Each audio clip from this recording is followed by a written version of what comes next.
Hi అండి, అందరికీ నమస్కారం. నేను మీ పుల్లయ్య. ఈ వీడియోలో ఈరోజు విరాట్ కోహ్లీ గురించి మాట్లాడుకుందాం. రీసెంట్‌గా విరాట్ కోహ్లీ ఫామ్ ఏం బాగలేదు.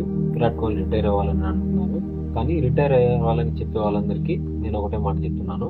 ఇండియా వర్సెస్ పాకిస్తాన్ 2022 మ్యాచ్‌లో కామెంటరీ సందర్భంగా ఇషా గుహ ఓ మాట చెప్తుంది.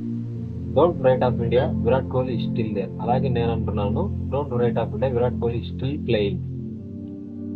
కోహ్లీ ఈ మధ్య కాలంలో జరిగిన సిరీస్‌లో, న్యూజిలాండ్ సిరీస్‌లో, ఆస్ట్రేలియాతో జరిగిన సిరీస్‌లో ఫస్ట్ మ్యాచ్‌లో సెంచరీ ఆ తర్వాత ఫెయిల్ అయ్యాడు, ఒప్పుకుంటాను.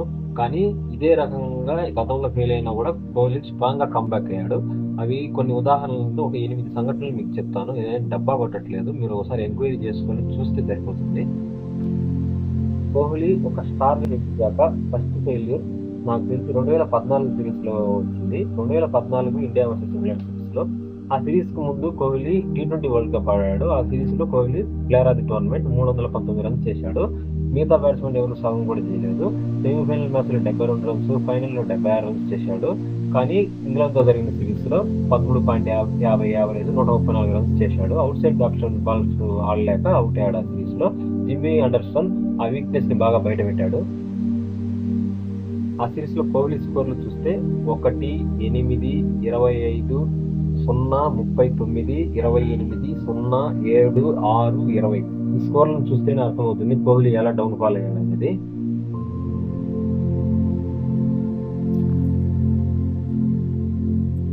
కానీ అదే ఏడాదిలో 2014లో Border Gavaskar trophy India versus Australia సిరీస్లో ఆస్ట్రేలియా గడ్డపై కోహ్లీ మళ్ళీ తిరిగి పుంజుకున్నాడు. 692 రన్స్ చేశాడు. ఆ సిరీస్లో 4 సెంచరీలు, ఒక హాఫ్ సెంచరీ సహాయంతో కోహ్లీ ఆ సిరీస్లో కెప్టెన్గా కూడా ఎంపికయ్యాడు, ధోని రిటైర్మెంట్ ఇవ్వడంతో. అదే ఇంగ్లాండ్తో 2016లో ఇండియాలో సిరీస్ ఆడతారు. అందులో కోహ్లీ 655 రన్స్ చేశాడు, 2 సెంచరీలు, 2 హాఫ్ సెంచరీలు. ఇందులో ఒక డబుల్ సెంచరీ కూడా ఉంది. కోహ్లీ స్పిన్ ఆడలేడు అని అనే వాళ్ళందరూ ఒకసారి ఈ సిరీస్లో కోహ్లీ బ్యాటింగ్ చూస్తే మీకు అర్థమవుతుంది కోహ్లీ ఎంత బాగా స్పిన్ ఆడతాడనేది. ఆ తర్వాత మళ్ళీ ఇండియా వర్సెస్ ఇంగ్లాండ్ టూర్కు ఇండియా వెళ్లాల్సి వస్తుంది. ఆ సిరీస్ ప్రిపరేషన్స్ కోసం కోహ్లీ కౌంటీ క్రికెట్ ఆడాలని నిర్ణయించుకున్నాడు. కానీ కొన్ని కారణాల వల్ల అయితే ఆడలేకపోయాడు. ఆ సిరీస్లో కోహ్లీ 593 రన్స్ చేశాడు, 2 సెంచరీలు, ఒక హాఫ్ సెంచరీ. ఇందులో ఒక 2 హాఫ్ సెంచరీలు, ఒక 90 కూడా ఉంది, లేకపోతే 3 సెంచరీలు వచ్చేసిండేటివి. ఈ సిరీస్లో కోహ్లీ జిమ్మీ అండర్సన్కు ఒక్కసారి కూడా అవుట్ అవ్వలేదు, అంతలా ప్రాక్టీస్ చేశాడు. ఆ సిరీస్లో ఆడిన ఫస్ట్ మ్యాచ్లోనే కోహ్లీ సెంచరీ చేశాడు. అప్పటి వరకు హేళన చేసిన ఇంగ్లాండ్ ఫ్యాన్స్ సెంచరీ చేసి కోహ్లీ వెనుదిరుగుతున్న సమయంలో స్టాండింగ్ అవేషన్ ఇచ్చారు. అది కోహ్లీ గెలుచుకున్నాడు వాళ్ళ నుంచి. Out side the off stump వాళ్ళని అద్భుతంగా అధిగమించాడు ఆ వీక్నెస్ని. ఇంతకుముందు కోహ్లీ 2012-14 సిరీస్లో border Gavaskar trophy series tour కోసం ఆస్ట్రేలియా వెళ్ళాడు. అక్కడ ఇండియా ఓడిపోయింది. అక్కడ పరిస్థితులు ఎంత కఠినంగా ఉంటాయి, అది అక్కడ ఫ్యాన్స్ కానీ ప్లేయర్స్ కానీ ఎంత కఠినంగా ఉంటారు అనేది కోహ్లీకి తెలుసు. అక్కడ సిరీస్ గెలవడం ఎంత ఇంపార్టెంట్ తెలుసు. అదే కసితో కోహ్లీ కెప్టెన్సీలో 2017-18లో మొట్టమొదటిసారిగా ఇండియా సిరీస్ గెలిచింది, టెస్ట్ సిరీస్ ఆస్ట్రేలియాతో. ఆ తర్వాత నుంచి ఫారిన్ కంట్రీస్లో ఇండియా బాగా ఆడటం మొదలుపెట్టింది. అంటే ఇంతకుముందు ఆడలేదని కాదు, కానీ ఆ సిరీస్ తర్వాత ఏంటంటే ఫారిన్ కంట్రీస్ ఇండియాను చూసి భయపడటం మొదలుపెట్టాయి. ఎంతలా అంటే ఇండియా వాళ్ళను సెలెక్ట్ చేయొద్దు, ముఖ్యంగా కోహ్లీని సెలెక్ట్ చేయొద్దు, చేస్తే మనకే రివర్స్ అవుతుంది అని అన్నాడంటే పరిస్థితిని అర్థం చేసుకోవచ్చు.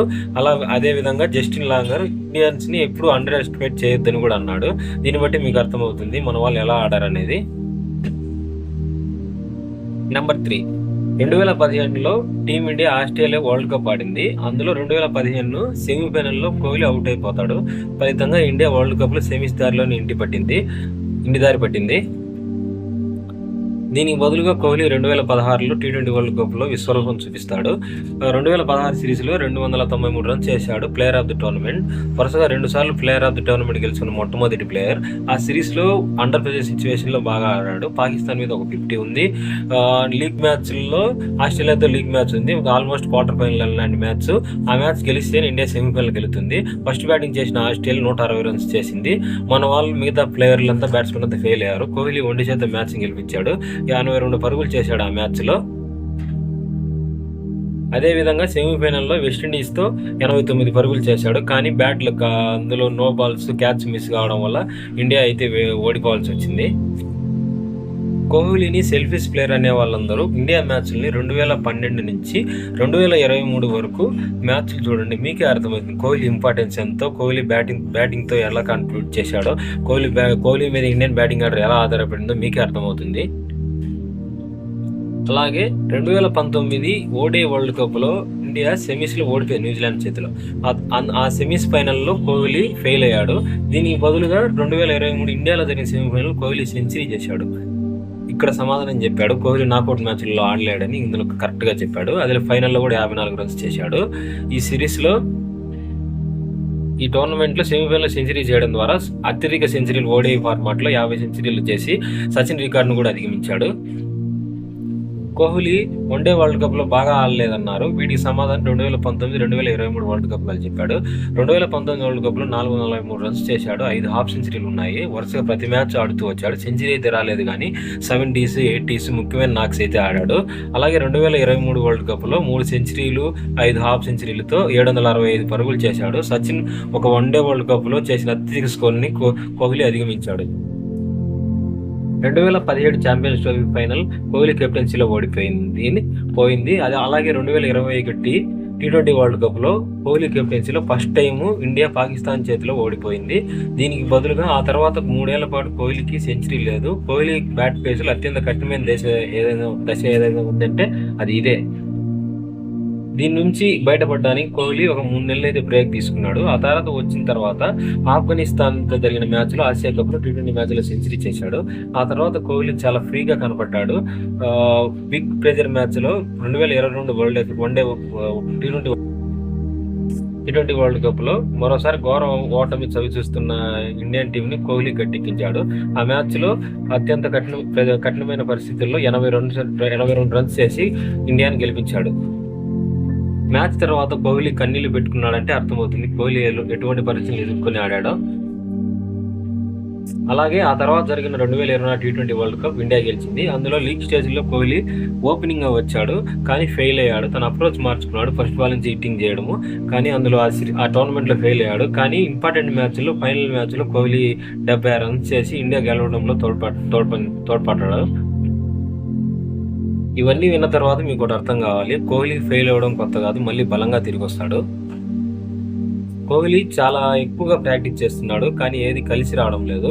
ఇప్పుడు కూడా రంజీ ట్రోఫీ ఆడేందుకు సిద్ధమయ్యాడు. మళ్ళీ పాత batting coach, Indian batting Sanjay బంగార్తో కలిసి ప్రాక్టీస్ చేశాడు. ఇప్పుడు రంజీ ట్రోఫీ ఆడుతున్నాడు.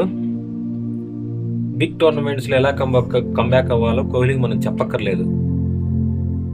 కోహ్లీని చూసి హేట్ చేసిన వాళ్ళే మళ్ళీ కోహ్లీ ఆడి గెలిపిస్తే మళ్ళీ అతన్ని పొగుడుతారు. All the best my man king Kohli.